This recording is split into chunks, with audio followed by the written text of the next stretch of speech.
एक ओंकार, एक ओंकार, सतनाम सतनाम, करता पुरख, करता पुरख, निर्भव निर्भव, निर्वैर निर्वैर, अकाल मूरत, अकाल मूरत, अजूनी सैभं, अजूनी सैभं, गुर प्रसाद जप, गुर प्रसाद जप, आद सच, आद सच, जुगाद सच, जुगाद सच, है भी सच, है भी सच, नानक होसी भी सच, नानक होसी भी सच, नानक होसी भी सच, नानक होसी भी सच। इंद्र बोले, शिशो, शंकर मुझसे भिन्न थोड़े ही हैं। अरे मैं देवराज हूँ, अतः तुम अपनी मूर्खता का परित्याग करके वर मांग लो और देर मत करो। गृहस्पति ने कहा, पाक शासन, आप अहल्या का सतीत्व नष्ट करने वाले दुराचारी पर्वत शत्रु ही है ना? आप जाइए, क्योंकि मैं पशुपति के अतिरिक्त किसी अन्य देव के सामने स्पष्ट रूप से प्रार्थना नहीं करना चाहता। नंदीश्वर जी कहते हैं, मुने, गृहस्पति के उस वचन को सुनकर इंद्र के नेत्र क्रोध से लाल हो गए। वे अपने भयंकर वज्र को उठाकर उस बालक को डराने धमकाने लगे। तब बिजली की ज्वालाओं से व्याप्त उस वज्र को देखकर बालक गृहस्पति को नारद जी के वाक्य स्मरण हो गए। फिर तो वे भय से व्याकुल होकर मूर्छित हो गए। तदन अंतर अज्ञाना अंधकार को दूर भगाने वाले गौरीपति शंभु वहां प्रकट हो गए और अपने हस्त स्पर्श से उसे जीवन दान देते हुए बोले, वत्स उठ जा, तेरा कल्याण हो। तब रात्रि के समय मूंदे हुए कमल की तरह है उसने नेत्र कमल खोले और उसने उठकर अपने सामने सैकड़ों सूर्यों से भी अधिक प्रकाशमान शंभु को उपस्थित देखा। उनके ललाट में तीसरा नेत्र चमक रहा था, गले में नीला चिन्ह था, ध्वजा पर वृषभ का स्वरूप दिख रहा था, वामांग में गिरजा देवी विराजमान थी, मस्तक चंद्रमा से सुशोभित था, बड़ी बड़ी जटाओं से उनकी अद्भुत शोभा हो रही थी। वे अपने आयुध त्रिशूल और अजगाव धनुष धारण किए हुए थे। कपूर के समान गौरवर्ण का शरीर अपनी प्रभा बिखेर रहा था। वे गज चर्म लपेटे हुए थे। उन्हें देखकर शास्त्राकित लक्षणों तथा गुरु वचनों से जब बृहस्पति ने समझ लिया ये महादेव ही हैं, तब हर्ष के मारे उनके नेत्रों में आंसू छलक आए, गला रुध गया और शरीर रोमांचित हो उठा। वे क्षण भर तक अपने आप को भूलकर चित्रकूट एवं त्रिपुटक पर्वती की भांति निश्चल खड़े रहे। जब वे स्तवन करने, नमस्कार करने अथवा कुछ भी कहने में समर्थ न हो सके, तब भगवान शंकर मुस्कुरा कर बोले, ईश्वर ने कहा, गृहस्पति, जान पड़ता है तुम वज्रधारी इंद्र से डर गए हो। वत्स, तुम भयभीत मत हो, क्योंकि मेरे भक्त पर इंद्र और वज्र की कौन कहे। यमराज भी अपना प्रभाव नहीं डाल सकते। यह तो मैंने तुम्हारी परीक्षा ली है और मैंने ही तुम्हें इंद्र रूप धारण करके डराया है। भद्र, अब मैं तुम्हें वर देता हूँ, आज से तुम अग्नि पक्ष के भागी होगे। तुम समस्त देवताओं के लिए वरदाता बनोगे। अग्नि, तुम समस्त प्राणियों के अंदर जठारा अग्नि रूप से विराजमान करोगे। तुम्हें दिक्पाल के रूप से धर्मराज और इंद्र के मध्य में राज्य की प्राप्ति होगी। तुम्हारे द्वारा स्थापित यह शिवलिंग तुम्हारे नाम पर अग्निश्वर नाम से प्रसिद्ध होगा। यह सब प्रकार के तेजों की वृद्धि करने वाला होगा। जो लोग इस अग्निश्वर लिंग के भक्त होंगे उन्हें बिजली और अग्नि का भय नहीं रह जाएगा। अग्निमाग नामक रोग नहीं होगा और न कभी उनकी अकाल मृत्यु होगी। काशीपुर में स्थित संपूर्ण समृद्धियों के प्रदाता अग्निश्वर की भांति भांति अर्चना करने वाला भक्त यदि प्रारब्धवश किसी अन्य स्थान में भी मृत्यु को प्राप्त होगा तो वह भी वाहिनी लोक में प्रतिष्ठित होगा। श्री नंदीश्वर जी कहते हैं, मुने, यूं कहकर भगवान शंकर के गृहस्पति के बंधुओं को बुलाकर उसके माता पिता के सामने उस अग्नि का दिक्पाल पर अभिषेक कर दिया और स्वयं उसी लिंग में समा गए। तात, इस प्रकार मैंने तुमसे परमात्मा शंकर के गृहस्पति नामक अनन्य अवतार का जो दुष्टों को पीड़ित करने वाला है वर्णन कर दिया है। जो सुदृढ़ पराक्रमी जितेंद्र पुरुष अथवा सर्व संपन्न स्त्रियां अग्नि प्रवेश कर जाती हैं, वे सब के सब अग्नि शरीर के तेजस्वी होते हैं। इसी प्रकार जो ब्राह्मण अग्निहोत्र पारायण ब्रह्मचारी तथा पंचाग्नि का सेवन करने वाला है, वे अग्नि के समान वर्चस्वी होकर अग्निलोक में विचरते हैं। जो शीतकाल में शीत निवारण के निमित्त बोझ की बोझ लकड़ियां दान करता है अथवा जो अग्नि की इष्टि करता है, वह अग्नि के सन्निकट निवास करता है। जो श्रद्धा पूर्वक किसी अनाथ मृत का अग्नि संस्कार कर देता है अथवा स्वयं शक्ति न होने पर दूसरों को प्रेरित करता है, वह अग्नि लोक में प्रशंसित होता है। द्विजतियों के लिए परम कल्याणकारक एक अग्नि ही है। वही निश्चित रूप से गुरु देवता व्रत तीर्थ अर्थात सब कुछ है। जितनी अपमान वस्तुएं हैं वे सब अग्नि का संसर्ग होने से उसी क्षण पावन हो जाती है। इसलिए अग्नि को पावक कहा जाता है। यह शंभु की प्रत्यक्ष तेजोमयी दाहिनात्मक का मूर्ति है, जो सृष्टि रचाने वाली, पालन करने वाली और संहार करने वाली है। भला इसके बिना कौन सी वस्तु दृष्टि गोचर हो सकती है? इसके द्वारा भक्षण किए हुए धूप दीप नैवेद्य दूध दही घी और खांड आदि का देवगण स्वर्ग में सेवन करते हैं। अध्याय 14 व 15 भगवान शंकर के महाकाल आदि 10 अवतारों का तथा 11 रुद्र अवतारों का वर्णन। तदनंतर यक्षेश्वर अवतार की बात कहकर श्री नंदीश्वर ने कहा, मुने, अब शंकर जी के उपासना कांड द्वारा सेवित महाकाल आदि 10 अवतारों का वर्णन भक्ति पूर्वक सुनो। उनसे पहला अवतार महाकाल नाम से प्रसिद्ध है, जो सत्य पुरुषों को भोग और मोक्ष प्रदान करने वाला है। उस अवतार की भक्ति भक्तों को मनोइच्छा पूर्ण करने वाली महाकाली है। दूसरा तार नामक अवतार हुआ, जिसकी शक्ति तारा देवी हुई। वे दोनों भुक्ति मुक्ति के प्रदाता तथा अपने सेवकों के लिए सुखदायक हैं। बाल भुवनेश नाम से तीसरा अवतार हुआ। उसमें बाला भुवनेशी शिवा शक्ति, जो सज्जनों को सुख देने वाली।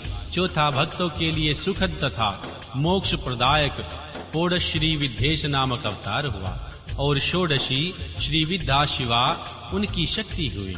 पांचवा अवतार भैरव नाम से प्रसिद्ध हुआ, जो सर्वदा भक्तों की कामनाओं को पूर्ण करने वाला है। इस अवतार की शक्ति का नाम है भैरवी। गिरजा, जो अपने उपासकों की अभिष्टदायिनी है। छठा शिवा अवतार छिन्नमस्तक नाम से कहा जाता है और भक्त कामनाप्रद गिरजा का नाम छिन्नमस्ता है। संपूर्ण मनोरथों के दाता भगवान शंभु का सातवां अवतार धूमवान नाम से विख्यात हुआ। उस अवतार में श्रेष्ठ उपासकों की लालसा पूर्ण करने वाली शिवा धूमावती हुई। भगवान शंकर का 8वां सुखदायक अवतार बगलामुख है। उनकी शक्ति महान आनंददायिनी बगलामुखी नाम से विख्यात हुई। 9वां शिवा अवतार मतंग नाम से कहा जाता है। उस समय संपूर्ण अभिलाषाओं को पूर्ण करने वाली सर्वांगी मतंगी हुई। भगवान शंभु के मुक्ति भुक्ति रूप फल प्रदान करने वाले 10वें अवतार का नाम कमल है, जिसमें अपने भक्तों का सर्वथा पालन करने वाली गिरजा कमला कहलाई। ये ही भगवान शंकर के 10 अवतार हैं। ये सब के सब भक्तों तथा सत्य पुरुषों के लिए सुखदायक तथा भोग मोक्ष के प्रदाता हैं। जो लोग महात्मा शंकर के इन 10 अवतारों की निर्विकार भाव से सेवा करते हैं, उन्हें ये नित्य नाना प्रकार के सुख देते रहते हैं। मुने, इस प्रकार मैंने 10 अवतारों का महत्व वर्णन किया। तंत्र शास्त्र में यह सर्व कामना प्रद बतलाया गया है। मुने, इन शक्तियों की भी अद्भुत महिमा है। तंत्र आदि शास्त्रों में इस महिमा का सर्व काम प्राद रूप से वर्णन किया गया है। यह नित्य दुष्टों को दंड देने वाली और ब्रह्म तेजस की विशेष रूप से वृद्धि करने वाली है। ब्राह्मण, इस प्रकार मैंने तुमसे महेश्वर के महाकाल आदि 10 शुभ अवतारों का शक्ति सहित वर्णन किया। जो मनुष्य समस्त शिव पर्वों के अवसर पर इस परम पावन कथा का भक्ति पूर्वक पाठ करता है, वह भगवान शंकर का परम प्यारा हो जाता है। इस आख्यान का पाठ करने से ब्राह्मण के ब्रहा तेजस की वृद्धि होती है, क्षत्रिय विजय लाभ करता है, वैश्य धनपति हो जाता है और शूद्र को सुख की प्राप्ति होती है। स्वधर्म पारायण शिव भक्तों को यह चरित्र सुनने से सुख प्राप्त होता है और उनकी शिव भक्ति विशेष रूप से बढ़ जाती है।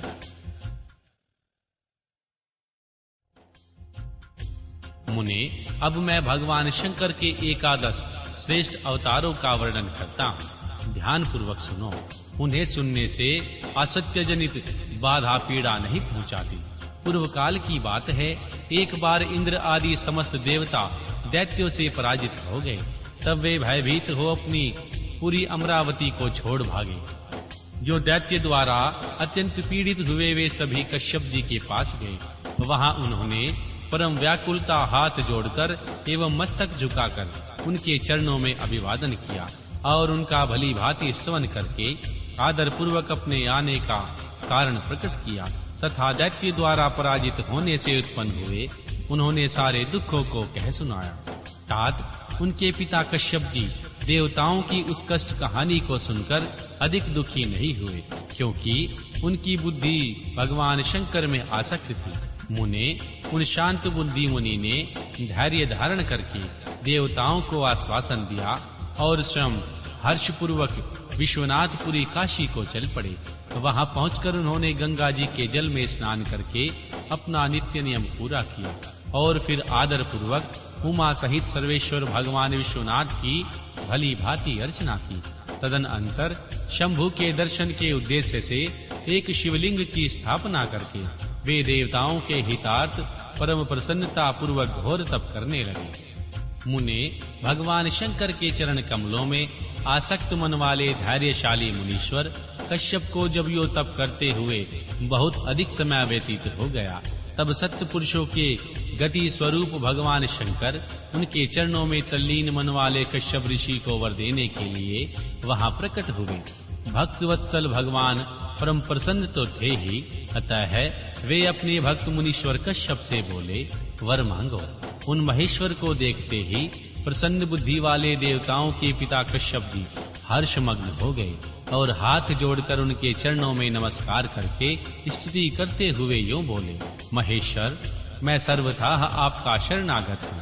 स्वामिन, देवताओं के दुख का विनाश करके मेरी अभिलाषा पूर्ण कीजिए। देवेश, मैं पुत्रों के दुख से विशेष दुखी हूँ, अतः मुझे सुखी कीजिए, क्योंकि आप देवताओं के सहायक हैं।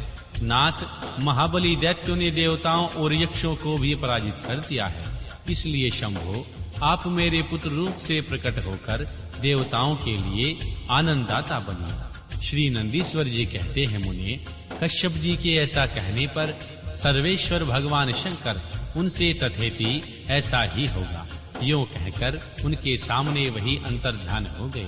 तब कश्यप भी महान आनंद के साथ तुरंत ही अपने स्थान को लौट गए।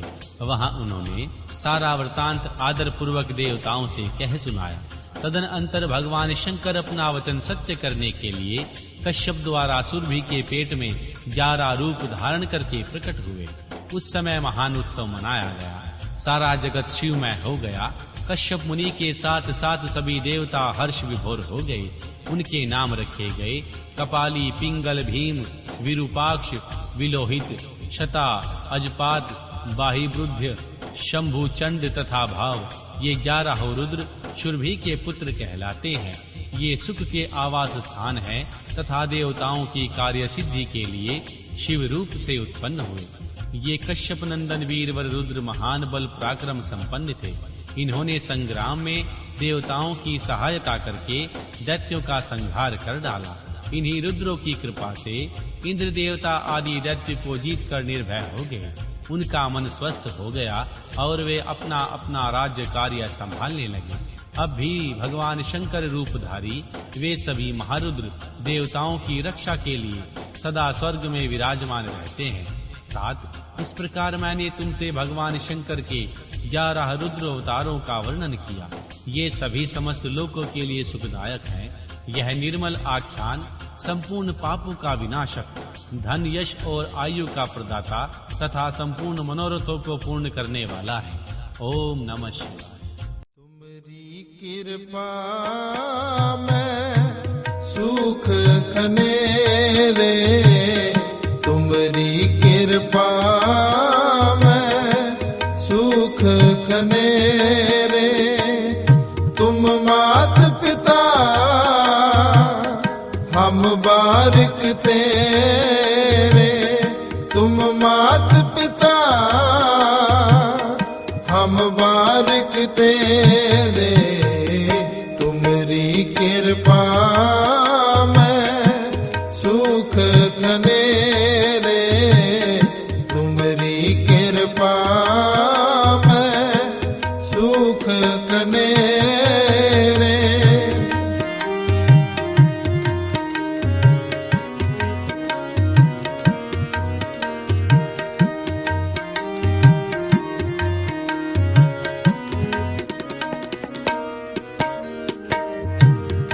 तू ठाकुर तुम पे अरदास, जियो पिंड सब तेरी रास। जियो पिंड सब तेरी रास। तुमरी कृपा में सुख कनेरे, तुमरी कृपा में सुख कनेरे। तुम मात पिता हम बारिक तेरे, तुम मात पिता हम बारिक तेरे। तुमरी कृपा में सुख कनेरे, तुमरी कृपा में सुख कनेरे।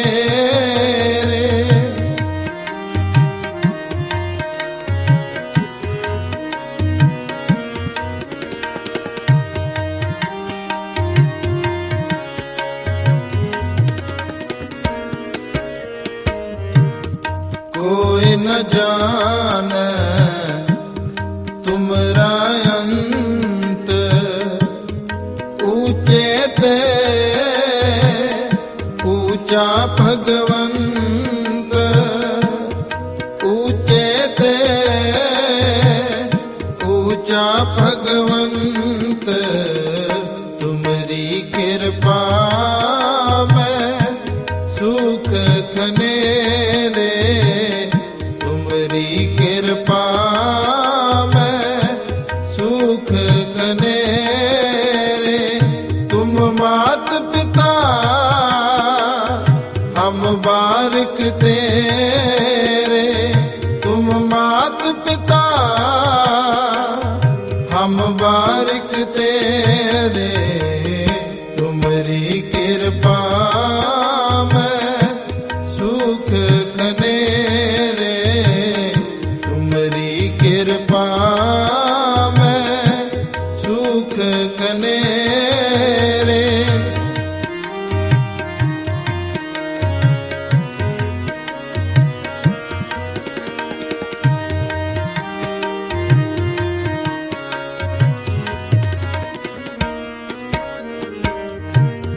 सगल समग्री तुमरे सूत्र धारी। तुम ते होए सो आगे अकारी, तुम ते होए सो आगे अकारी। तुमरी कृपा में सुख कनेरे, तुमरी कृपा में सुख कनेरे। तुम मात पिता हम बारिक तेरे, तुम बारिक तेरे, तुमरी कृपा में सुख खनेरे, तुमरी कृपा में सुख खनेरे।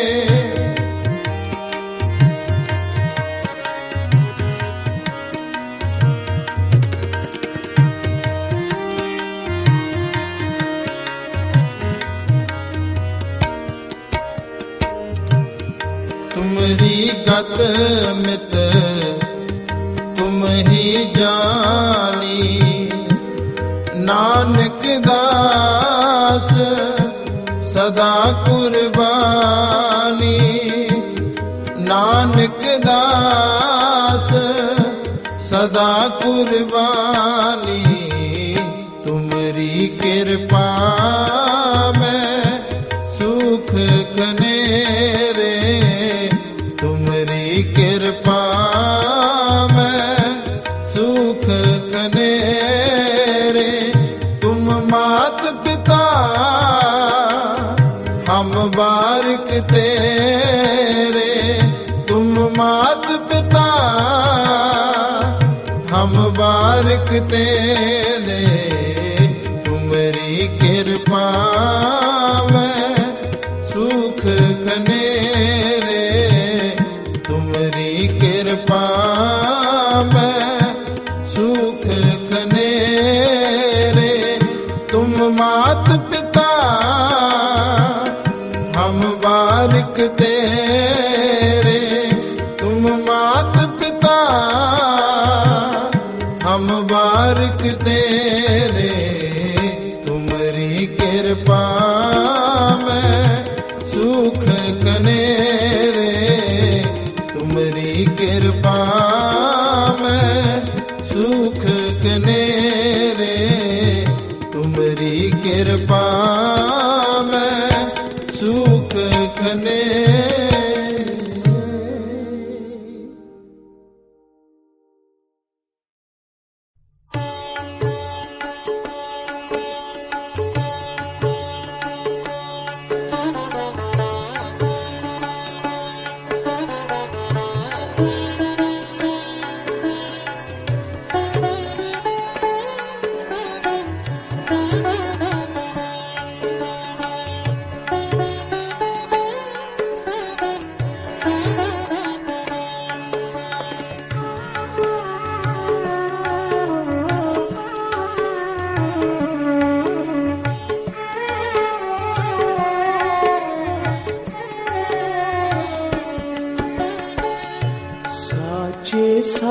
साहिबा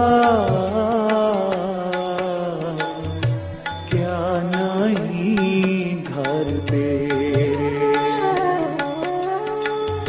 साचे साहिबा क्या नहीं घर तेरे। घर दा तेरे सब किछ है, जिस देवे सो पावे।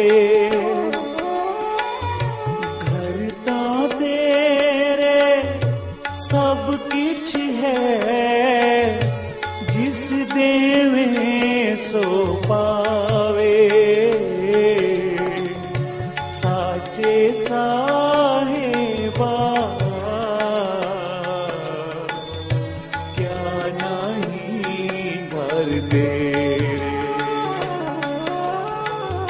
साचे साहिबा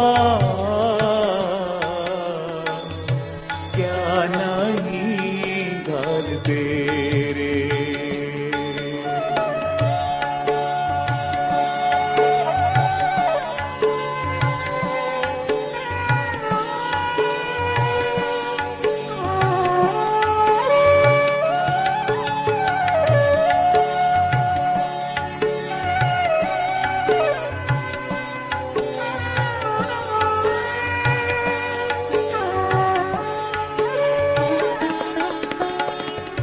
सदा सिफत सलाह तेरी,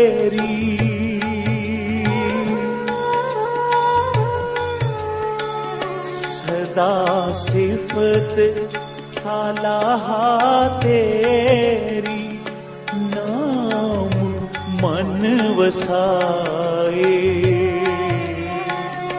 सदा सिफत सलाहा तेरी, नाम मन वसाए।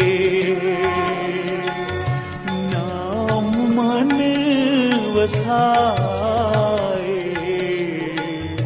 नाम मन वसाए। साचे साहेबा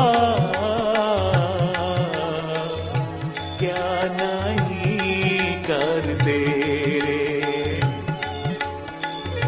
साचे साहेबा क्या नहीं कर तेरे।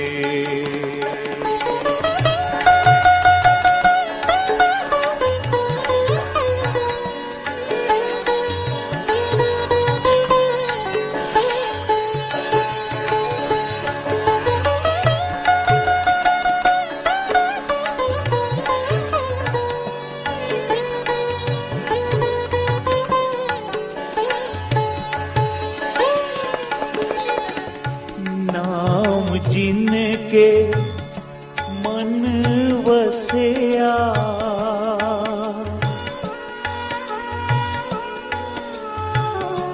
नाम जिनके मन वसिया, वाजे शब्द घनेरे।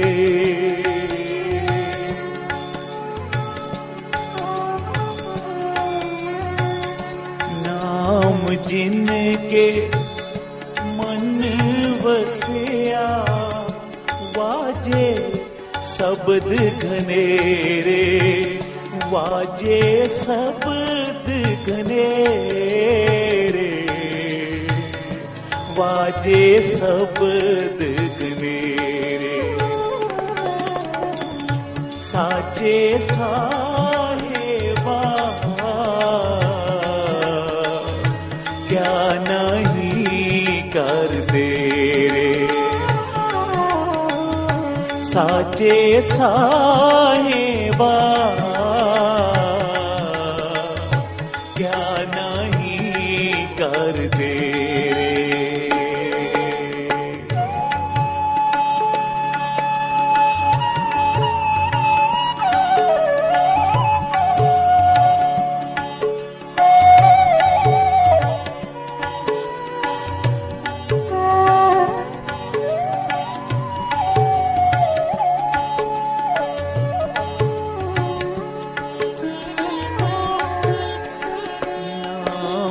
जिनके मन वसिया,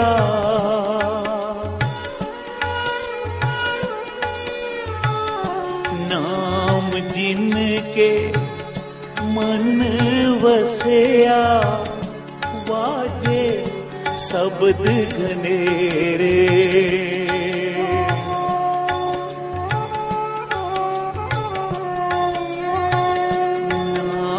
जिनके मन वसिया, वाजे शब्द घनेरे। वाजे शब्द घनेरे, वाजे शब्द घनेरे।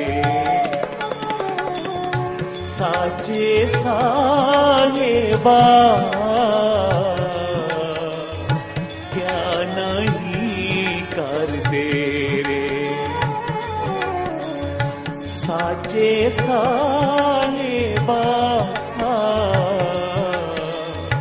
क्या नहीं कर तेरे। घर का तेरे सब किछ है, जिस देवे सो पावे।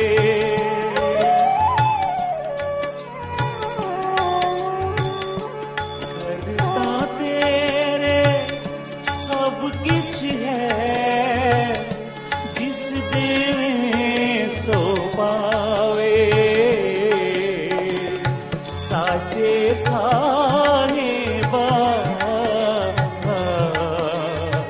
क्या नहीं कर दे रे।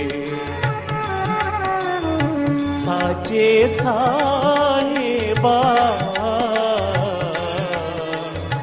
क्या नहीं कर दे रे।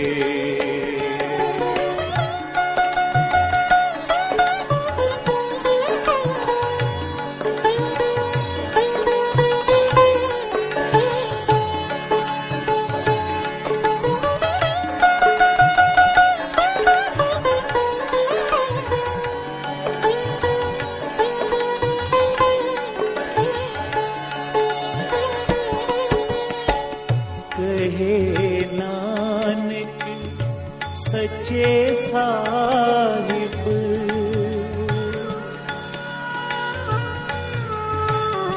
कहे नानक सच्चे साहिब क्या नहीं कर तेरे।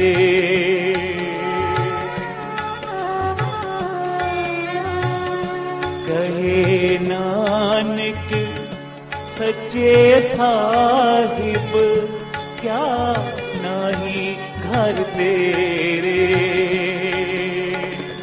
क्या नहीं घर तेरे। क्या नहीं घर तेरे। साचे साहेबा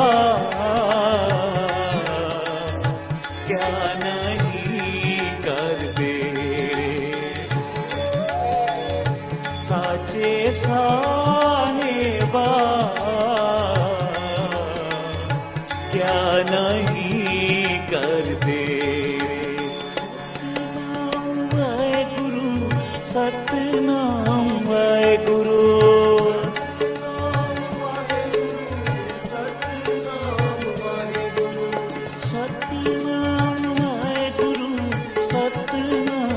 वाहेगुरु।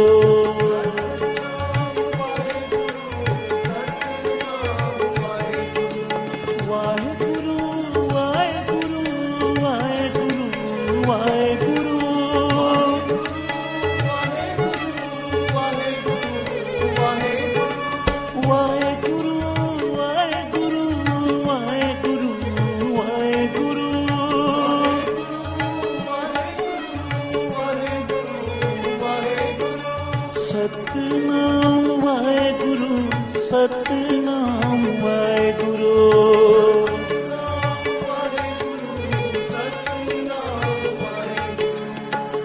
साचे साहेबा क्या नहीं कर दे। साचे साहेबा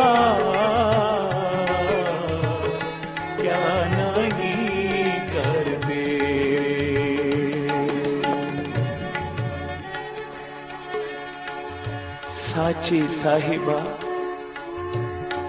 क्या नहीं करते। तेरे घर सब कुछ है, देंदा उसनू है जो अधिकारी होवे, जो तेरी शरण विच आ गया हो।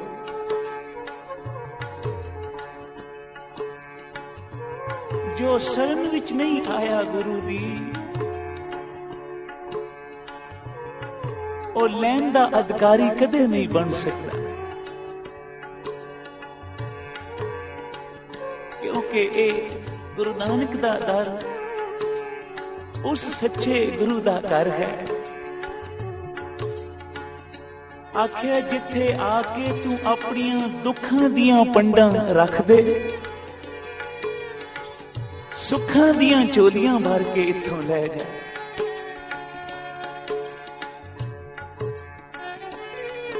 ਸਤ ਸੰਗਤ ਵਿੱਚ ਆ ਕੇ ਜੁੜ ਕੇ ਬੈਠ, ਕੀਰਤਨ ਸੁਣ, ਕੀਰਤਨ ਗਾ। ਜਦੋਂ ਤੂੰ ਸੰਗਤ ਵਿੱਚ ਆ ਕੇ ਬਾਣੀ ਪੜ੍ਹੇਗਾ, ਨਾਮ ਜਪੇਗਾ, सेवा करेगा, सिमरन करेगा, आखे की प्राप्त होएगा, गाविए सुनिए मन रखिए पाओ, दुख पर हर सुख घर ले जाए। ਜਦੋਂ ਬਾਣੀ ਮਨ ਕਰਕੇ ਗਾਵੇਂਗਾ, ਮਨ ਕਰਕੇ ਸੁਣੇਗਾ, ਹਿਰਦੇ ਵਿੱਚ ਵਸਾਵੇਂਗਾ, ਤਾਂ ਫਿਰ ਆਖੇ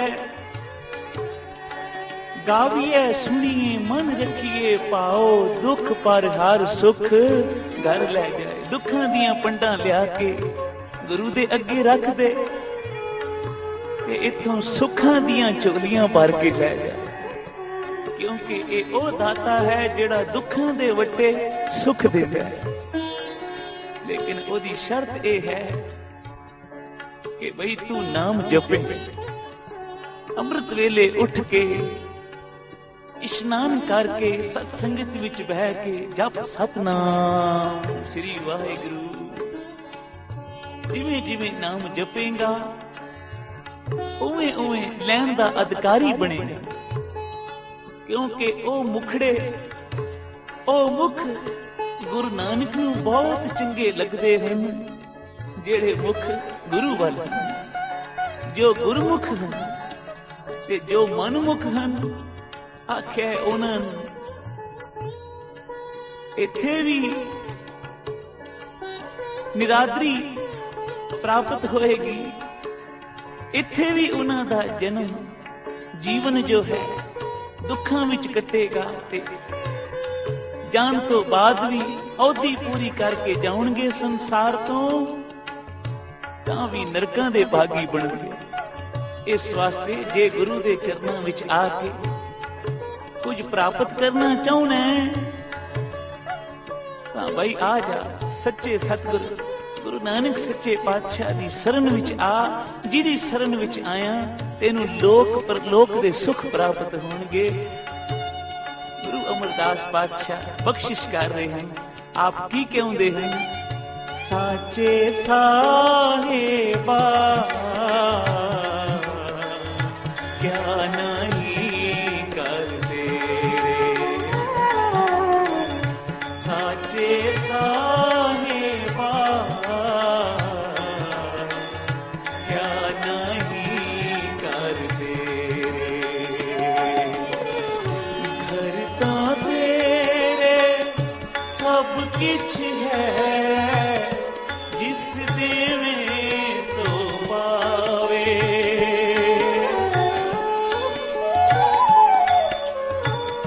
ਘਰ ਤਾਂ ਤੇਰੇ ਸਭ ਕੁਛ ਹੈ, ਜਿਸ ਦੇਵੇਂ ਸੋ ਪਾਵੇ।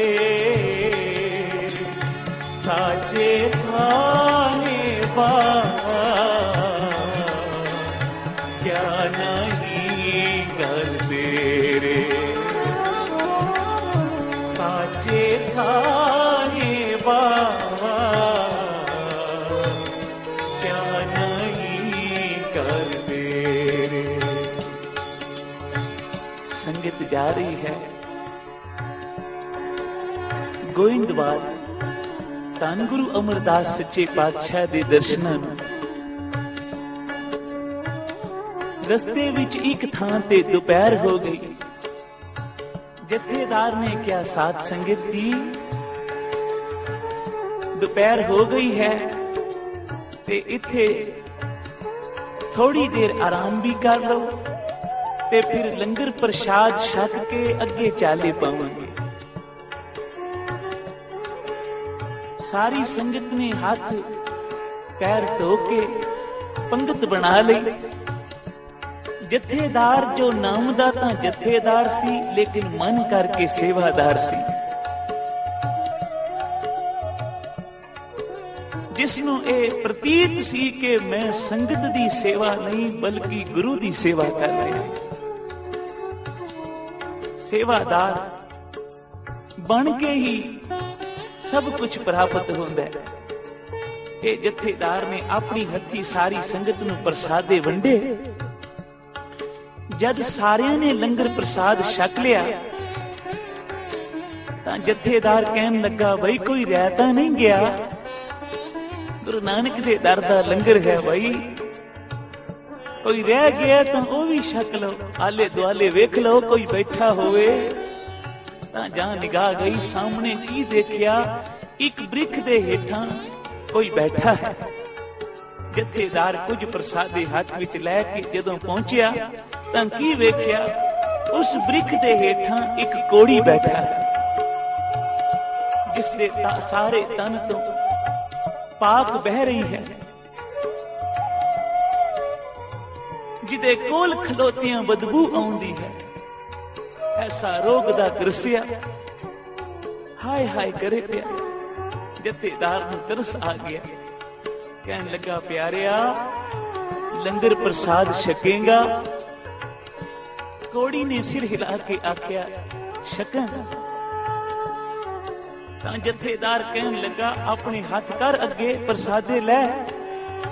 तां कोड़ी ने रोक के कहा कि मेरे हाथ कोई नहीं, क्योंकि कोड़ नाल मेरे हाथ चढ़ चुके हैं। साथ संगत बोलो श्री। हाथ पैर मेरे कोड़ नाल चढ़ गए। किसे वक्त मैं भी बहुत धनवान सा, बड़ा पैसा सी मेरे पास, मापियां दा सिर तो साया उठ गया, कुसंगत विच पै गया। ते जद तक धन कोल सी मित्र दोस्त सारे नाल सन, ते जदों धन चलिया गया तो मित्र दोस्त भी साथ छोड़ गए। कारदियां ने भी पुछना छोड़िया। हाल ये होया कि जिस धन दे नाल मैं पाप कमाए सन, वो पाप मेरे तन ते कोड़ बन के फुट पए। हुण घर वालियां ने भी घरों कढ दिता है, इत्थे बिठा दिता है। एकांत विच कोई लंघदा होया मुसाफिर तरस करके टुकर सुट जावे तो मैं खा लेना, नहीं तो कितने कितने दिन भुखे ही बीत जाते। जथेदार कहन लगा की होया, जे तेरे हाथ नहीं तो गुरु ने मैनू तो हाथ दिते हैं सेवा वास्ते। जथेदार ने अपनी हथी बुरकियां तोड़ के उस कोड़ी दे मुख विच पाईयां। जथेदार दा ए प्यार वेख के, सेवा वेख के कोड़ी दे नैन कटोरे बार कहन लगा भाई तू कौन है, कित्थों आया, किस देश दा वासी है? जथेदार कहन लगा असी संगत रूप हो के गोइंदवाल गुरु अमरदास पातशाह दे दर्शनां नूं जा रहे। कोड़ी कहन लगा तू इस दुनिया दा वासी नहीं लगदा, क्योंकि इस दुनिया दे वासी एडा मिठा नहीं बोलते। आख्या नहीं मैं इसे दुनिया दा वासी हां, गुरु अमरदास पातशाह दा सिख हां, तीजा गुरु नानक जो गोइंदवाल दी धरती नूं पाग ला रहे। कोड़ी रो के कहन लगा प्यारिया जिस गुरु दे सिख एडा मिठे हन, उन्हां दा गुरु किडा मिठा होवेगा। मेरे ते तरस कर, मैनू भी नाल गोइंदवाल लै चल, मैं भी सच्चे पातशाह दे दर्शन करांगा। जथेदार ने कहा मैं संगत कोलों पूछ लवां। आया संगत कोलों पूछिया, साथ संगत दी कौड़ी है, कौड़ी है उसनू भी नाल लैके चल। संगत ने एक चदर विच पंड बना के उन्हों बन लिया ते बारी बारी सिर ते चुक के सिमरन करते हुए सारे गोइंदवाल दी धरती वाल तुरी जाउंदे।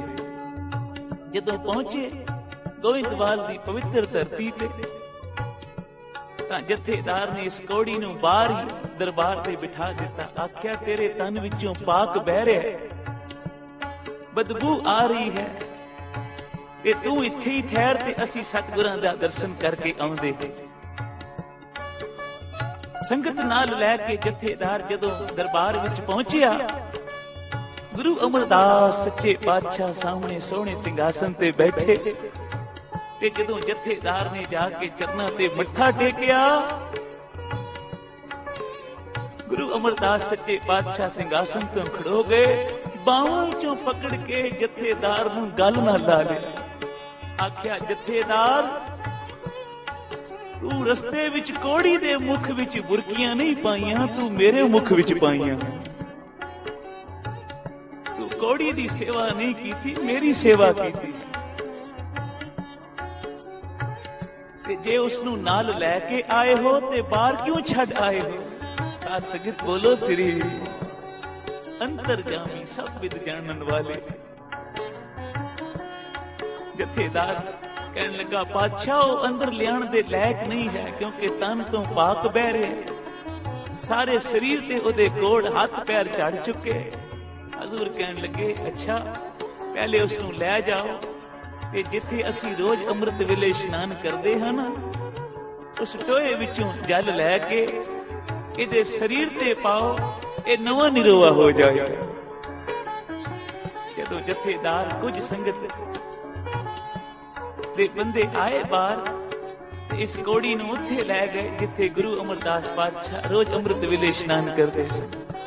ਉਸ ਟੋਏ ਵਿੱਚੋਂ ਜਦੋਂ ਜਲ ਲੈ ਕੇ ਕੋੜੀ ਦੇ ਸਰੀਰ ਤੇ ਪਾਇਆ, ਪਿਆਰੀ ਸਾਧ ਸੰਗਤ ਜੀ ਹੁਣ ਨਾ ਇਹ ਕੋੜੀ ਹੈ ਨਾ ਦੁਖੀ ਹੈ। ਸਾਧ ਸੰਗਤ ਬੋਲੋ ਸ੍ਰੀ ਨਾਨਕ ਦਾਸ ਮੁਖ ਤੇ ਜੋ ਬੋਲੇ ਇਹਾਂ ਉਹਾਂ ਸੱਚ ਹੋਵੇ। ਜੋ ਪਾਤਸ਼ਾਹ ਨੇ ਹੁਕਮ ਜੋ ਕਰ ਦਿੱਤਾ ਸੀ ਕਿ ਇਸ ਨੂੰ ਜਾ ਕੇ ਇਸ਼ਨਾਨ ਕਰਾਓ ਬਈ, ਇਹ ਨਵਾਂ ਨਿਰੋਆ ਹੋ ਜਾਏਗਾ। ਹਜ਼ੂਰ ਨੇ ਬਸਤਰ ਵੀ ਭੇਜੇ।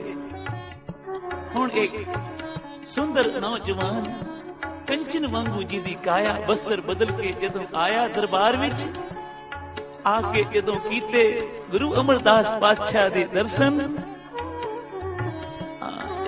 ਅੰਦਰ ਸੱਚਾ ਨੇਹੋ ਲਾਇਆ ਪ੍ਰੀਤਮ ਆਪਣੇ, ਮਨ ਤਨ ਹੋਏ ਨਿਹਾਲ, ਤਨ ਮਨ ਹੋਏ ਨਿਹਾਲ, ਜਾਂ ਗੁਰ ਦੇਖਾਂ ਸਾਹਮਣੇ। ਨਿਹਾਲ ਹੋ ਗਿਆ, ਚਰਨਾਂ ਤੇ ਡਿੱਗ ਪਿਆ, ਉਹ ਮੇਰਾ ਦੇ ਸਾਈਂ, ਉਹ ਸੱਚਿਆ ਪਾਤਸ਼ਾਹ ਤੂੰ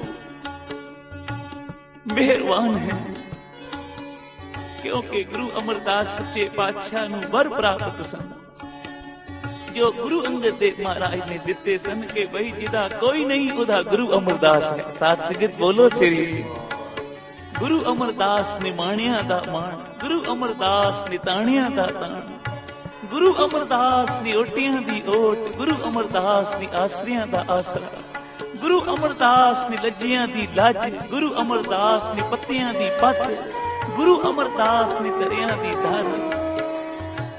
ਐਸੀਆਂ ਬਖਸ਼ਿਸ਼ਾਂ ਗੁਰੂ ਅੰਗਦ ਦੇਵ ਪਾਤਸ਼ਾਹ ਕੋਲੋਂ ਆਪ ਨੂੰ ਪ੍ਰਾਪਤ ਸਨ ਤੇ ਅੱਜ ਕੋੜੀ ਚਰਨਾਂ ਤੇ ਪੈਰ ਚੁੱਕਿਆ।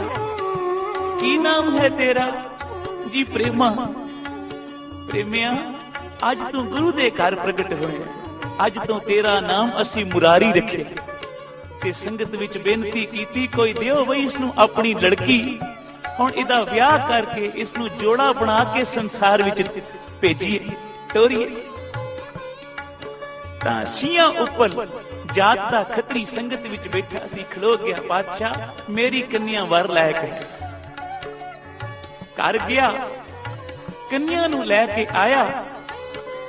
ਲੋ ਪਾਤਸ਼ਾਹ ਹਾਜ਼ਰ ਹੈ, ਜੇ ਮੈਂ ਆਪ ਦੇ ਬਚਨ ਨੂੰ ਕਮਾ ਸਕਾਂ, ਮੰਨ ਸਕਾਂ, ਇਹ ਕੰਨਿਆ ਆਪ, ਇਹਦਾ ਵਿਆਹ ਆਪ ਆਪਣੀ ਹੱਥੀ ਕਰੋ ਪਾਤਸ਼ਾਹ ਜੀਓ। ਤਾਂ ਇਹ ਆਪ ਦੀ ਕੰਨਿਆ ਗਰੀਬ ਨਿਵਾਜ ਜਾਣਦਾ ਸੀ, ਘਰ ਵਾਲੀ ਇਹਦੀ ਡਾਡੀ ਹੈ, ਲੰਗਰ ਦੀ ਸੇਵਾ ਕਰ ਰਹੀ ਸੀ। ਇੱਥੇ ਗੁਰੂ ਅਮਰਦਾਸ ਪਾਤਸ਼ਾਹ ਨੇ ਪ੍ਰੇਮੇ ਦਾ, ਜਿਹਦਾ ਨਾਮ ਪਾਤਸ਼ਾਹ ਨੇ ਕਿਹਾ ਤੇਰਾ ਨਾਮ ਅੱਜ ਤੋਂ ਗੁਰੂ ਘਰ ਵਿੱਚ ਮੁਰਾਰੀ ਹੋਏਗਾ, ਤੇ ਇਸ ਕੰਨਿਆ ਦਾ ਨਾਮ ਮੱਥੋ। ਮੱਥੋ ਤੇ ਮੁਰਾਰੀ ਦਾ ਗੁਰੂ ਅਮਰਦਾਸ ਪਾਤਸ਼ਾਹ ਨੇ ਉੱਥੇ ਆਨੰਦ ਕਾਰਜ ਕੀਤਾ ਤੇ ਆਨੰਦ ਸਾਹਿਬ ਦਾ ਉਚਾਰਨ ਕੀਤਾ। ਕਿਸੇ ਨੇ ਜਾ ਕੇ ਕਿਹਾ ਤੂੰ ਸ਼ੀਆਂ ਉੱਪਰ ਦੀ ਘਰ ਵਾਲੀ ਨੂੰ ਤੂੰ ਇੱਥੇ ਲੰਗਰ ਦੀ ਸੇਵਾ ਕਰ ਰਹੀ ਹੈ ਤੇ ਤੇਰੀ ਕੰਨਿਆ ਦਾ ਵਿਆਹ ਤਾਂ ਪਾਤਸ਼ਾਹ ਨੇ ਇੱਕ ਕੋੜੀ ਦੇ ਨਾਲ ਕਰ ਦਿੱਤਾ ਹੈ। ਭਜਦੀ ਹੋਈ ਆਈ, ਪਾਤਸ਼ਾਹ ਇਹ ਕੀ ਕੀਤਾ ਜੀ? ਮੇਰੀ ਕੰਨਿਆ ਦਾ ਵਿਆਹ ਕੋੜੀ ਦੇ ਨਾਲ ਕਰ ਦਿੱਤਾ। ਪਾਤਸ਼ਾਹ ਕਹਿਣ ਲੱਗੇ ਵੇਖ ਤਾਂ ਸਹੀ ਬੋਲੀਏ, ਇਹ ਕੋੜੀ ਹੈ, ਇਹ ਤਾਂ ਸੋਹਣਾ ਜਵਾਨ ਹੈ, ਕੰਚਨ ਵਾਂਗੂ ਜੀ ਦੀ ਕਾਇਆ ਹੋ ਗਈ ਹੈ, ਹੁਣ ਕੋੜੀ ਵੀ ਨਹੀਂ, ਦੁਖੀ ਵੀ ਨਹੀਂ। ਵੇਖਿਆ ਤਾਂ ਹੈਰਾਨ ਰਹਿ ਗਏ। ਕਹਿਣ ਲੱਗੀ ਪਾਤਸ਼ਾਹ ਇਹ ਤਾਂ ਪੁੱਛ ਲੈਣਾ ਸੀ ਕਿ ਇਹਦੀ ਜਾਤ ਕੀ ਹੈ। ਆਖਿਆ ਜੋ ਇਸ ਦੀ ਜਾਤ ਹੈ, ਜੋ ਮੇਰੀ ਜਾਤ ਹੈ ਉਹ ਇਸ ਦੀ ਜਾਤ ਹੈ। ਪਾਤਸ਼ਾਹ ਇਹ ਪੁੱਛ ਲੈਣਾ ਸੀ ਇਸਦਾ ਮਾਂ-ਬਾਪ ਕੌਣ ਹੈ। ਆਖਿਆ ਇਸ ਦੀ ਮਾਂ ਵੀ ਮੈਂ ਹਾਂ, ਇਹਦਾ ਬਾਪ ਵੀ ਮੈਂ ਹਾਂ। ਐਸਾ ਵਰ ਦੇ ਕੇ ਮੱਥੋ ਮੁਰਾਰੀ ਨੇ ਆਖਿਆ ਜਾਓ ਤੁਹਾਨੂੰ ਗੁਰੂ ਘਰ ਵਿੱਚੋਂ ਮੰਜੀ ਬਖਸ਼ੀ ਤੇ ਜਾ ਕੇ ਗੁਰੂ ਨਾਨਕ ਦੇ ਘਰ ਦਾ ਪ੍ਰਚਾਰ ਕਰ। ਹੁਣ ਮੱਥੋ ਮੁਰਾਰੀ ਗੁਰੂ ਅਮਰਦਾਸ ਪਾਤਸ਼ਾਹ ਦੇ ਚਰਨਾਂ ਤੇ ਡਿੱਗੇ ਹਨ ਤੇ ਕੀ ਜਪ ਰਹੇ ਹਨ, ਆਓ ਪਿਆਰ ਨਾਲ ਜਪੀਏ। ਸਾਚੇ ਸਾਹਿਬਾ ਕਿਆ ਨਹੀਂ ਕਰਦੇ ਰੇ, ਸਾਚੇ ਸਾਹਿਬਾ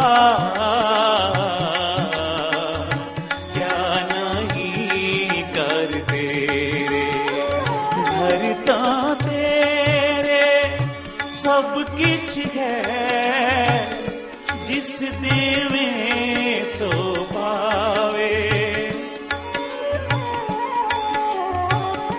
घर तां तेरे सब किछ है जिस देवे सो पावे।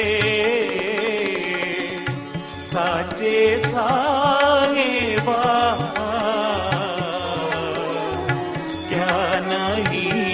करते रे, साचे साहिबा क्या नहीं करते रे, क्या नहीं करते रे, क्या नहीं करते।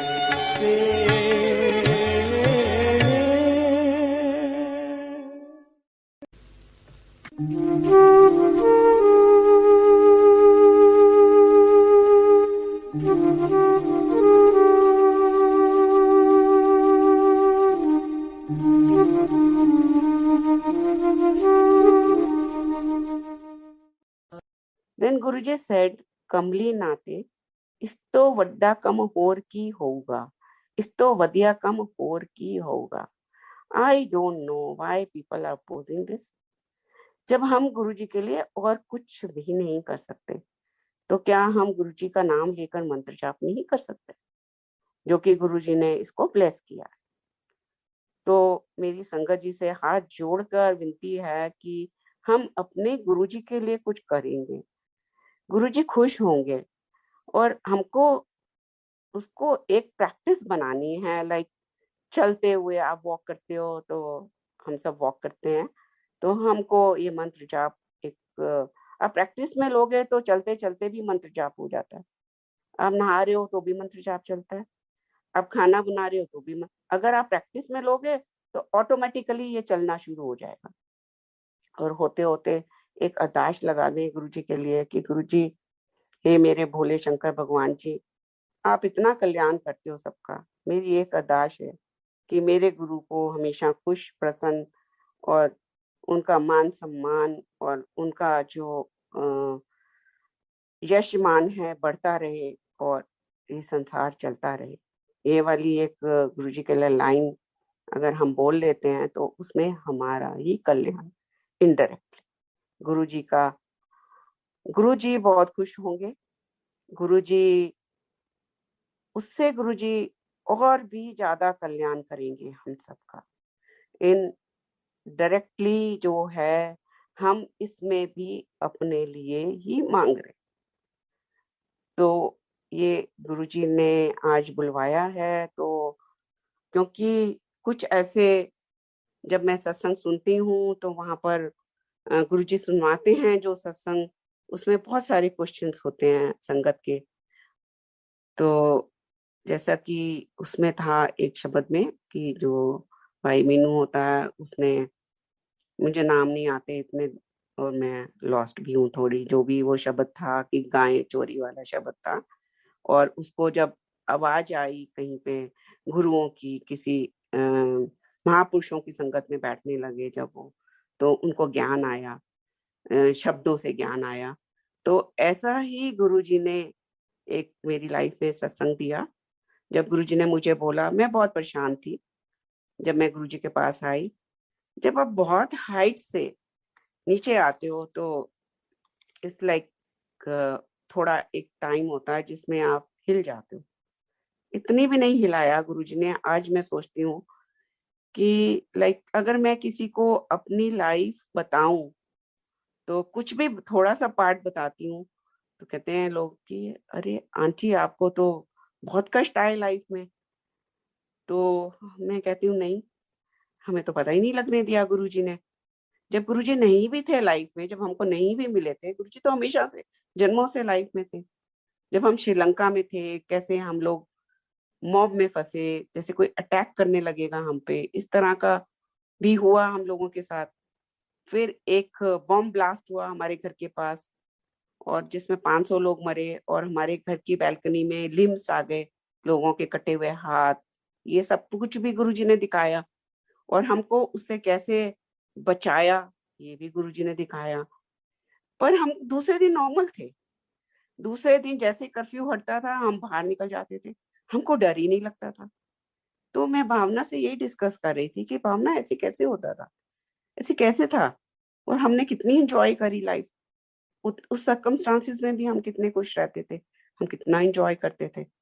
और मैं क्या मांगू अपने गुरु से कि वाकई में गुरु जी आप हो, आप भगवान हो और हम लोगों की लाइफ में आप आए। हम जैसे नास्तिक लोगों के, नास्तिक तो क्या, भगवान तो मानती थी मैं भगवान है, बट कहाँ है नहीं पता था। हाँ, भगवान सब जगह है, कन कन में है।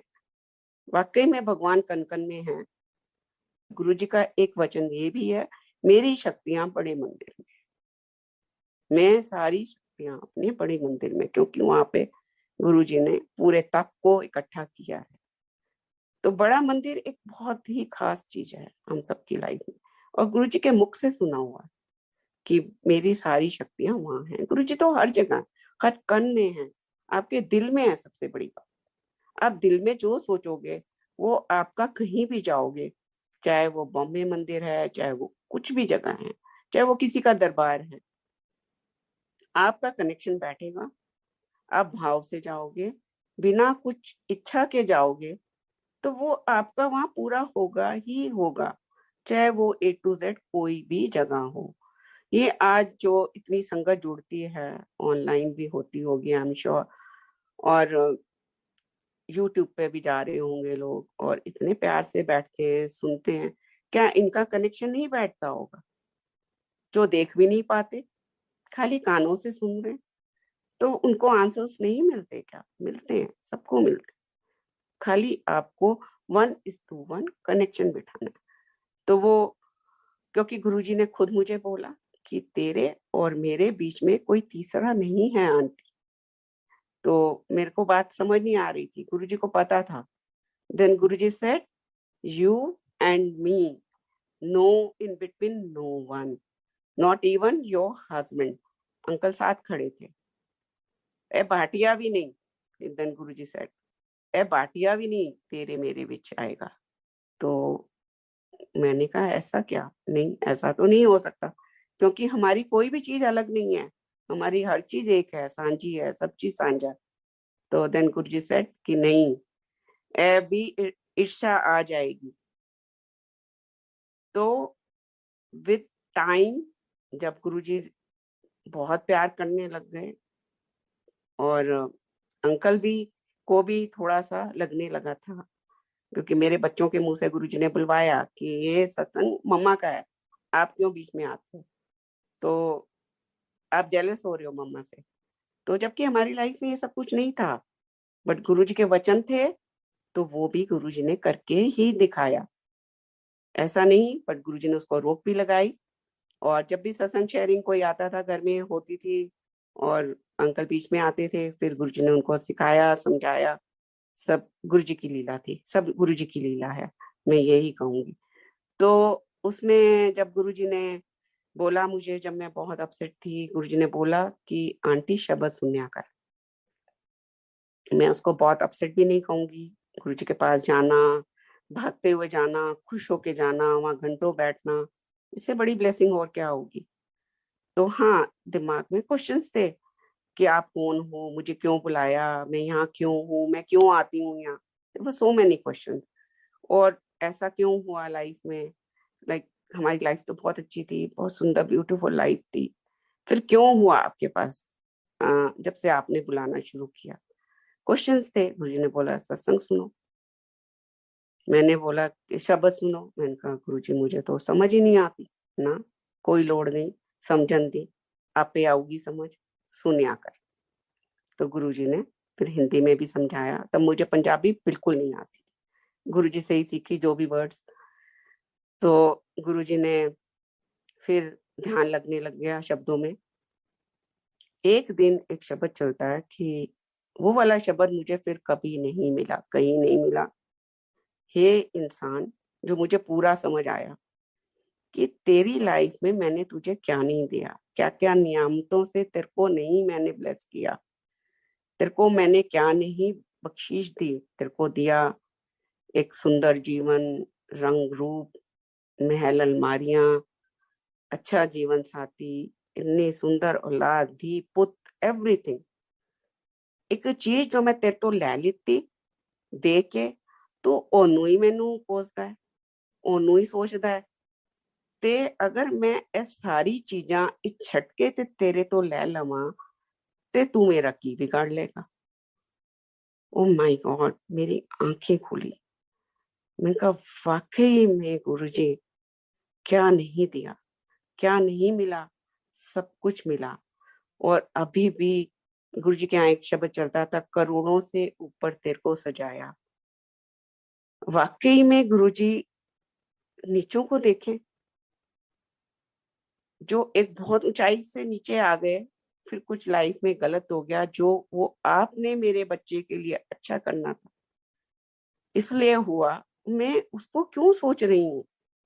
ये तो आपकी ब्लेसिंग्स हैं, ये तो आपकी दी हुई जीवन है। हम सबको, हमारे तो जीवन ही नहीं थे, और आपने एडमिशन दिया अपने दरबार में और बोला तुम्हारा एडमिशन हो गया। हमें मोक्ष की तरफ ले जा रहे थे आप, और हमको तो पता ही नहीं, till today we don't know. तो जो भी हमको आप ब्लेस करते जा रहे हो, और जो भी हमको उन जन्मों के कष्टों से निकालते जा रहे हो, तो इससे बड़ी ब्लेसिंग मैं आपसे और क्या मांग सकती। तो ये गुरुजी हैं साक्षात परम ब्रह्म। इनको ब्रह्म जो भी बोलो, मेरे पास तो वर्ड्स ही नहीं है, क्यों मुझे ये वर्ड्स नहीं आते हैं। ये इनसे ऊपर और कोई भी नहीं है। तो जो वो लोहड़ी वाला सत्संग था वो बीच में ही रह गया। अब गुरुजी फिर से याद करा रहे हैं कि वो तुम कमली तो भूल ही गई। तो गुरुजी घुमा फिरा के ले आते हैं, इधर उधर से ले आ रहे हैं। ये भी बहुत बड़ी बात है, नहीं तो मेरे जैसा लॉस तो कुछ कोई है ही नहीं इस दुनिया में। तो उस दिन लोहड़ी थी, एंड विद गुरुजी मनुष्य रूप लास्ट लोहड़ी थी। और गुरुजी एकदम पता चला उन दिनों, फिर हम ऊपर बैठते थे तो एकदम बहुत भीड़ हो जाती थी। पता चला गुरुजी अपने हाथ से प्रसाद ले। इतनी खुशी हुई संगत जी, इतनी खुशी हुई कि लाइक गुरुजी अपने हाथों से आज प्रसाद दे रहे हैं। एक थॉट आया कि गुरुजी आज झोली भर देना, बड़े जमाना हो गया, बहुत टाइम हो गया कि आपके हाथ से प्रसाद मिले और झोली भरे। तो लाइन में लग गए, और बहुत बहुत संगत थी उस टाइम, और बहुत ज्यादा प्रसाद भी नहीं रखा था टोकरी में। गुरुजी तो क्रिएट करते थे प्रसाद को, वो तो बहुत बार हुआ कि नहीं है, और संगत को दे ही जा रहे हैं, दे ही जा रहे हैं, दे ही जा रहे हैं। तो लाइन में लगी और मैं देख रही हूँ मेरा भाई आ गया है, उसको और मेरे हस्बैंड को एक मिले, 2 पैकेट मिले शायद, मेरे भाई को भी 1 या 2, किसी संगत को 1। फिर जब मेरी बारी आई और गुरुजी मेरे को फिर टेढ़ी आंख से देख रहे हैं, और उस दिन एक भाव था, एक निस्वार्थ भाव था। तो गुरुजी ने ऐसे करा हाथ जोर से टोकरी में, और संगत जी मेरी पूरी झोली भर गई। गुरुजी ने मुझे 4 पैकेट्स दिए जो मैं उठा ही नहीं पाई, और पूरे वही दोनों हाथ दोनों बाजू भर के फिर वो मैं उसको ले रही थी। तो गुरुजी हैं, गुरुजी भगवान हैं, अंतर्यामी हैं, हर एक आवाज उन तक जाती है, और गुरुजी कुछ भी कर सकते हैं, मतलब कुछ भी, खाली आपको उनसे डायरेक्ट कनेक्शन बिठाना। बहुत सारे लोग आए कि हमें गुरुजी के ये दर्शन हो रहे हैं, वो हो रहे हैं, ऐसे हो रहा है, वैसे हो रहा है, इन चीजों में नहीं जाना। आप उसको सुन लो और बोलो गुरुजी को कि गुरुजी आप मुझे राह दिखाओ। और मैं इसको 100% 200% बोल सकती हूँ कि गुरुजी जब आप गुरुजी पे छोड़ दोगे तो गुरुजी आपको जरूर राह दिखाएंगे। इतनी मुसीबतों में गुरुजी ने राह दिखाई, दर्शन दिए, साक्षात दिए, और गुरुजी ने रास्ता दिखाया।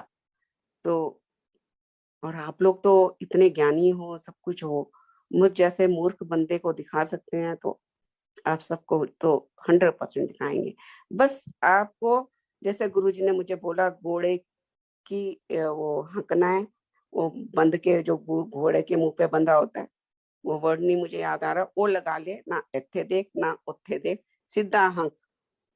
तो ये सबके लिए, अगर गुरुजी ने ये चीज बोली है, उनका वचन है, तो दिस इज फॉर एवरीवन। और गुरुजी बुला रहे हैं तो एवरीवन। तो हमने सीधा गुरुजी की तरफ ही देखना है, चाहे वो उनके स्वरूप में बैठ के देख लो या अपने फोरहेड पे, माथे पे, यहाँ बिठा लो कहीं भी, और उनको याद करो। और गुरुजी से तो उनसे आप चलते चलते बातें करो, उनसे मंत्र जाप करके बातें करो, किसी भी रूप में आप बात कर सकते हो।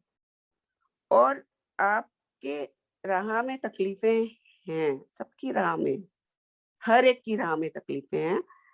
एक और गुरुजी सत्संग याद करा रहे हैं, तो मैं शेयर करूंगी, गुरुजी के वक्त का है। गुरुजी ने जैसे कि मेरा 2.5 किलो का ट्यूमर बनाया था, और मेरे को उस समय गुरुजी ने ये बोला कि तेरी 2 सर्जरियां होंगी, तो दोनों करानी है। तो मेरे को चंडीगढ़ भेजा गुरुजी ने, पंचकुला, एक गंदे से, गंदा नहीं बोलूंगी, गुरुजी का ब्लेस्ड बोलूंगी उसको, सॉरी गुरुजी माफ करना। तो गुरुजी ने वहां मुझे भेजा, और मेरी हुई, और दूसरी सर्जरी के लिए डॉक्टर्स ने हाथ खड़े कर दिए, बोले आपकी बहुत बड़ी सर्जरी हुई है। तो अभी दूसरे हम 40-45 दिन के बाद उन्होंने एक डेट दे दी, तो वो दूसरे सर्जन ने करनी थी। तो उसने बोला मैं अभी आपको नहीं लूंगा और आपको इस तारीख को आ जाना। तो एक ये उसमें हाफ सत्संग गुरुजी करा रहे हैं क्योंकि वक्त भी लंबा हो गया। तो गुरुजी ने जब मेरी नोज की होनी थी, मेरी बोन ग्राफ्टिंग थी, क्योंकि जब वो उसका कोई स्कोपी होती है, वो कर रहे थे, नेजल स्कोपी होती है, तो उसमें एक पतली सी वायर भी नहीं जा रही थी, तो एक साइड, तो दूसरी साइड हो गई थी, एक साइड नहीं जा रही थी। तो उसने बोला कि बहुत ही ये क्रिटिकल पोजीशन है, तो आपकी मेजर सर्जरी है, और इसको जो है हम बाद में करेंगे, ठीक है। पहले हो चुका था टेस्ट। तो देन जब मेरा दिन आया, जैसे कल मुझे निकलना है, तो मैं वहां पर गुरुजी ने, तब एम्पायर स्टेट में एक बाल्टी रखी होती थी और एक मग्गा होता था जिसमें एक डंडी लगी होती है, तो उससे दूसरी बाल्टी ऊपर होती थी, उससे पानी लेते थे, और नीचे रखी हुई बाल्टी पे संगत हाथ धोती थी। तो मैं वो कर रही थी वहां पर। तो भावना आई मेरे पास, लाइन लगी है पीछे, क्योंकि हाथ धुलवाने हैं। गुरुजी जब प्रसाद देते थे, जब हम लोग लंगर खाते थे, तो बाहर निकल जाते, गुरुजी एक एक करके इशारा करते थे, तो हमारी लाइन लग के बाहर जाते थे, फिर हाथ धो के अंदर आते थे। तो मैं हाथ धुलवा रही थी वहां पर। तो भावना मेरे पास आती है, कहती है कि मम्मा आप कल जा रहे हो सर्जरी के लिए, आप गुरुजी से मांगो कि आपकी सर्जरी गुरुजी अवॉइड कर दें। भावना आई हुई थी, गुरुजी कुछ भी कर सकते हैं। तो मैंने कहा बेटा मैं तो नहीं मांगूंगी। तो बोली मम्मा, मैंने कहा मेरी एक सर्जरी हो गई ना इतनी बड़ी, और अब अगर मेरी ये भी हो जाएगी, ये भी हो जाएगी, सो व्हाट। कहती है कि मम्मा वो कितनी तकलीफ वाली थी आपकी सर्जरी। तो मैंने कहा नहीं कुछ नहीं है, मैं ठीक ठाक हूँ, खड़ी हूँ बिल्कुल आराम से, कुछ भी प्रॉब्लम नहीं है। तो बोलती है मम्मा ये सर्जरी और भी भयानक है उससे। इमेजिन करो, इसको सोचो कि आपकी बोन कटेगी और आपके नाक में कितने दिन गॉज रहेंगे, वो ब्लॉक्ड रहेगी आपकी नोज जब तक हील नहीं होगा। आप सांस नहीं ले पाओगे, और अब वैसे भी नहीं प्रॉब्लम है आपको सांस लेने में, और गुरुजी को आज आप मांगोगे। तो ये मेरा को मतलब मेरा दिमाग चाटे ही जा रही थी। तो मैंने उसको बोला अच्छा अच्छा ठीक है मैं मांग दूंगी, चल तू जा। और मैंने मन में सोचा गुरुजी माफ करना, मैंने झूठ बोला इसको। तो मैं अंदर गई। जब मेरा आज्ञा का टाइम हुआ तो जब उन दिनों क्या था, ये बहुत जल्दी की बात है, गुरुजी के 2003-4 की बात होगी ज्यादा। तो एक कश्मीरी आंटी आए उधर, 4 या 5 में शायद आए थे वो वहां पे। तो वो सीधे ही हमारे घर आए, वहां पे और भी घर थे। और फिर वो कहने लग गई कि आप शाम को क्या करते हो? तो मैंने कहा हम गुरुजी के जाते हैं। कहती मुझे ऐसे लगता था आपको देखकर, दूर दूर से मैं देखती थी कि कुछ है, तो मैं देखो पूरी लेन छोड़ के आपके पास आई हूँ। तो करके कि फिर मैंने कहा फिर बोले मैं हम वहां से शिफ्ट हुए हैं श्रीनगर से। तो मैंने कहा अच्छा श्रीनगर से हो आप? क्योंकि मेरी बड़ी इच्छा थी कि मैं हस्बैंड मुझे हनीमून के लिए श्रीनगर ले जाना जब हमारी शादी हुई। तो सम हाउ लाइक इंटरफेरेंस होती है सबकी लाइफ में, तो नहीं जा सके। उसके बाद राइट्स हो गए, हम लोग भी वहां थे श्रीलंका। तो वो उसके बाद वो सपना ही रह गया कि मुझे श्रीनगर देखना है, बहुत इच्छा थी। मैंने कहा अब तो नहीं जा सकते।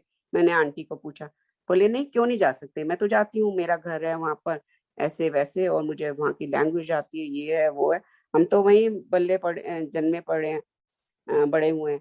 तो मैंने कहा अच्छा आंटी। तो कहते हैं तुम चलो अभी, चलो मेरे साथ 1-2 दिन में निकल चलते हैं, मैं तो ये जाती हूँ इन दिनों। तो पर बाई रोड जाएंगे। तो मैंने कहा आंटी बाई रोड जाएंगे इतनी दूर और खतरनाक नहीं है? कहते नहीं नहीं कोई खतरनाक नहीं है, मैं साथ होंगी, तो तुम अपने हस्बैंड से पूछ लेना। तो मैंने अपने हस्बैंड को पूछा, अंकल को। तो बोलते हैं कि दिमाग ठीक है तेरा, लोगों की बातों में आ जाती है। कहते बम खाने जाना है? हमने नहीं जाना बम खाने। तो भावना आई हुई थी उन दिनों। तो फिर भावना भी बोली मम्मा वहां पे अभी टूरिस्ट आने जाने हल्के शुरू हुए हैं, अब क्यों चांस लेते हो वहां पर जाकर? जगह जगह वहां पे आर्मी है, बम फेंकते हैं, रोज बम ब्लास्ट होते हैं, ये होता है वो होता है, नहीं जाना, नहीं जाएंगे हम लोग। चलो ना होगी। अब मैं लाइन में लगी गुरुजी के पास, तो मेरे से आगे 3-4 2 नंबर या 3 नंबर पे मदान आंटी थे। उन दिनों श्रीनगर खुला था और उन्होंने बाय एयर टिकट करा ली थी, और उनकी 2 बेटियां। तो उन्होंने बोला अच्छा गुरुजी ब्लेस कर दो। बोला कहा दे ली? बोले कि गुरुजी हम श्रीनगर जा रहे हैं, कश्मीर जा रहे हैं। तो बोले बम खान जाना है? तो क्यों जाना है? तो गुरुजी एकदम गुस्सा करते हैं उनको। तो बोले गुरुजी अब तो जा रहे हैं लोग, कहने ना बम खान चली है। तो उनका हमने टिकट करा दी गुरुजी, हमारी तो फ्लाइट है। बोले मेरे को पूछ के कराई सी टिकट, कोई लोड नहीं जान दी, चलो। और उनको वो कर दिया। और जैसे ही मेरा नंबर आया तो गुरुजी मुझे कहते हैं फिर आंटी कल चल रही हैं? मैंने कहा हाँ जी गुरुजी। फिर तेरी सर्जरी डेट आ गई कॉल? मैंने कहा हाँ जी गुरुजी। तो फिर कल चले जाना है? मैंने कहा हाँ जी गुरुजी। गुरुजी एक पॉज लेते हैं, कहते हैं अदा कर आंटी, तू घूमे आ पहले। मैंने कहा गुरुजी घूमाऊं? मैंने कहा किसके साथ? कहने ले अंकल नाल और के दे नाल। तो फिर कहते हैं क्या घूमे आ? मैंने कहा गुरुजी घूमाऊं, कहाँ जाऊं? तो कहते हैं ले जम्मू कश्मीर घूमे आ तू। मैंने कहा गुरुजी जम्मू कश्मीर घूमे आऊं? कहते हैं और की जा घूमे आ जा। तो मैं हैरान कि मेरे आगे उसको डांट रहे हैं, उनकी टिकटें हुई हुई हैं, और मुझे कह रहे हैं तू जम्मू कश्मीर घूमे आ।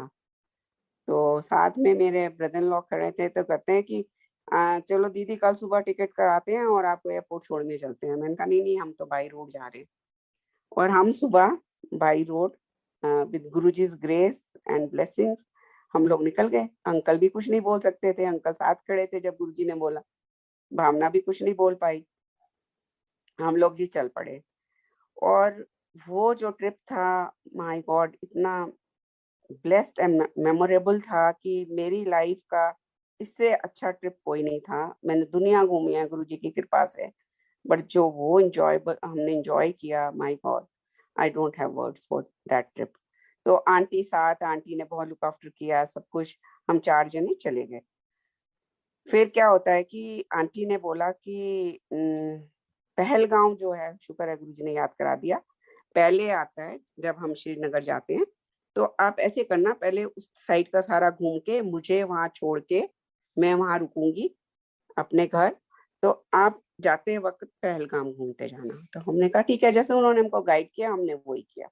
जब हमने आंटी को छोड़ दिया, थोड़ी सी इनसिक्योरिटी आ गई, क्योंकि वहाँ चप्पे चप्पे पे आर्मी थी हर जगह, जब भी हम जहाँ घूमने जाते थे। पर आंटी थी और आंटी को लैंग्वेज आती थी, लाइक इट वाज लाइक कि गुरुजी ने उनको भेजा है, तो बहुत ही लाइक एक ब्लेसिंग्स है। आंटी को जैसे ही उतारा थोड़ा सा भावना डरने लग गई, बोले मम्मी आंटी उतर गए और हम जा रहे हैं। मैंने कहा कोई नहीं बेटा, गुरुजी ने भेजा है ब्लेस करके। तो हम चलते जा रहे हैं, चलते जा रहे हैं। जैसे ही हम पहलगाम की तरफ चल रहे हैं तो एकदम ही अपोजिट साइड से जो है एम्बुलेंस, सायरन ही सायरन, एम्बुलेंस निकल रही हैं और लाइक निकली चली जा रही हैं कि क्या हो गया, कुछ हो गया है। और हमको मना कर रहे हैं, ऐसे इशारा कर रहे हैं कि तुम वापस मुड़ो। तो हमें कुछ नहीं समझ आ रही, अंकल चलाई जा रहे हैं चलाई जा रहे हैं, वो गुरुजी की ही वो थी। फिर मैंने, बहुत टाइम हो गया जब इतना कुछ हो रहा है, तो मैंने अंकल को बोला एक साइड में रोक के पूछ लो यहाँ क्या हुआ है, कहीं हम गलत तो नहीं हो रहा हमारे साथ, कुछ कुछ बहुत ही मेजर भयानक हुआ है कहीं पे कुछ। तो अंकल ने रोकी और इतनी देर तक हमको होश नहीं थी, और काफी देर जब हम आगे निकल गए तो हम पूछ रहे हैं किसी से, तो कहता है कि यहाँ आप कहाँ जा रहे हो। हमने कहा पहलगांव।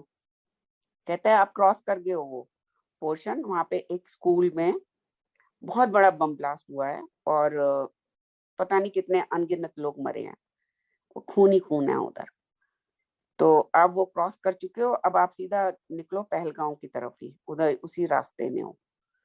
तो वहाँ गुरुजी ने हमको भेजा और वहाँ गुरुजी ने एक इतना सुंदर रिजॉर्ट करवाया था विद रिवर, रिवर उसके साथ थी। और हमने वहां पर जैसे ही टीवी ऑन, कुछ टाइम तो टीवी भी नहीं आ रहा था, और हम वहाँ बैठे थे एंजॉय कर रहे थे रिवर एंड ऑल।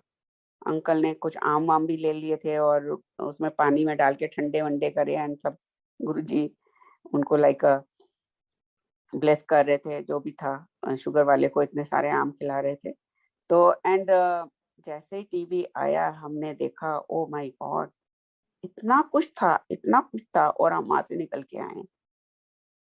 मतलब इतनी लाशें, इतना खून, खराबा, सब कुछ था। तो चलो फिर जब हम निकले वापस, तो थोड़ी आगे आए हम लोग वापस दिल्ली आने के लिए, हमारी डीएल कार और बाकी सब जेएनके की कारें। तो बहुत बड़ा मॉब रोक रोक लिया उन लोगों ने, और सब लोग लाठियां बंदूकें उनके हाथ में, और बस अभी मार देंगे हमको। कि हुआ क्या कि ये जो ब्लास्ट हुआ था 2 दिन पहले, और उसमें कुछ गांव के लड़कों को एज अ टेररिस्ट पकड़ के ले गए थे। तो वो अब सब कुछ तोड़ फोड़ कर रहे थे कि उनको छोड़ो नहीं तो हम तहस नहस कर देंगे। तो ये वाला सिचुएशन थी। वहाँ खड़े हैं और कुछ सिंगल रोड है, और इधर देखें उधर सब वो श्रीनगर और उसकी कार, हम सबसे पहले मारेंगे तो हमको मारेंगे। पूरी वो लेके मोटी मोटी लाठियां, ये वो बिल्कुल कंट्रोल में नहीं। और ऐसे लग रहा कि कुछ भी एनी मोमेंट कुछ भी पड़ेगा ऊपर।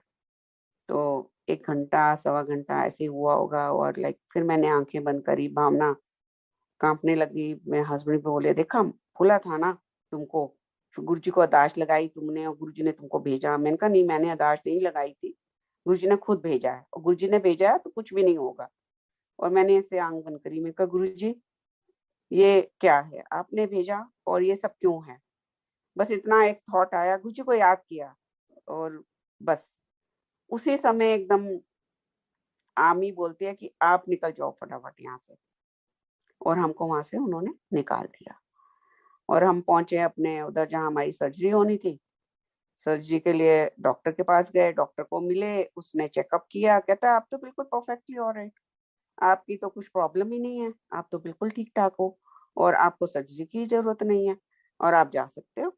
आपको मैं क्या सर्जरी करूं, आपका सब कुछ क्लियर है, पैसेज क्लियर है, एवरीथिंग इज क्लियर।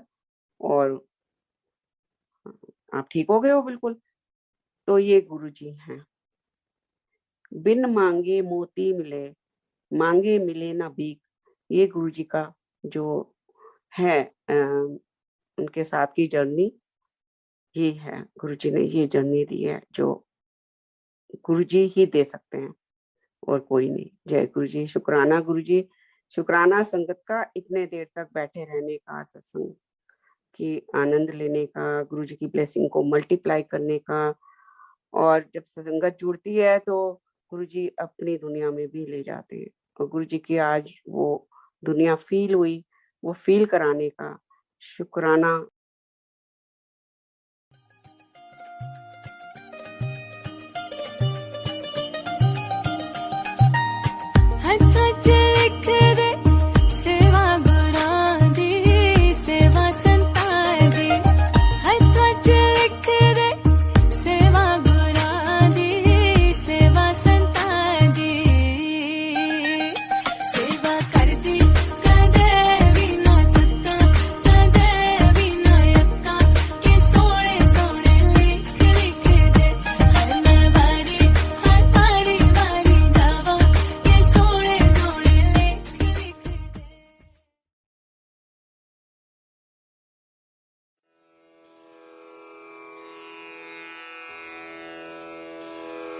जय गुरु जी की। अब हम मंत्र जाप करेंगे। ओम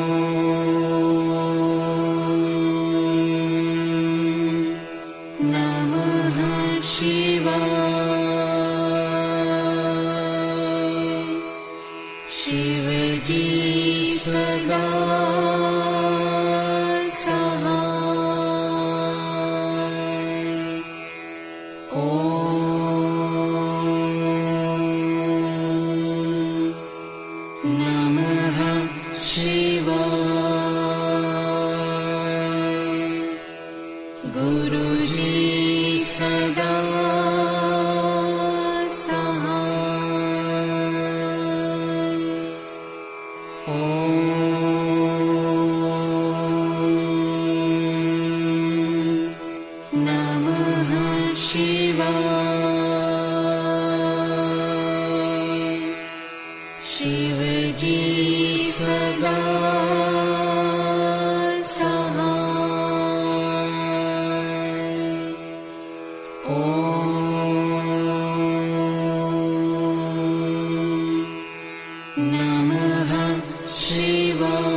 ओम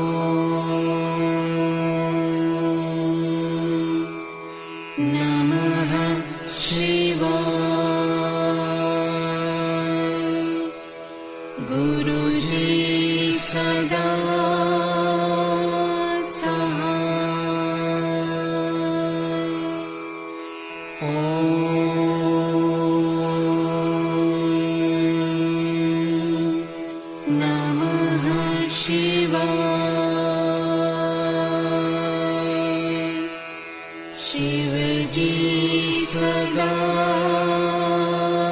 सहाय।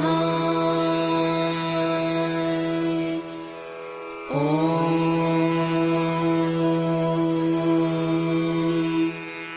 नमः शिवाय। गुरु जी सदा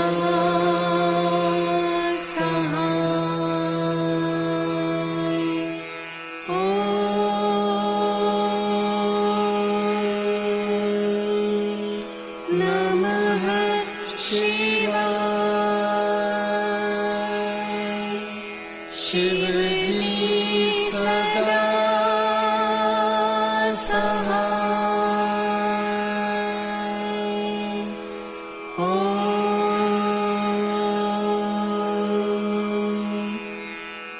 नमः शिवाय। गुरु जी सदा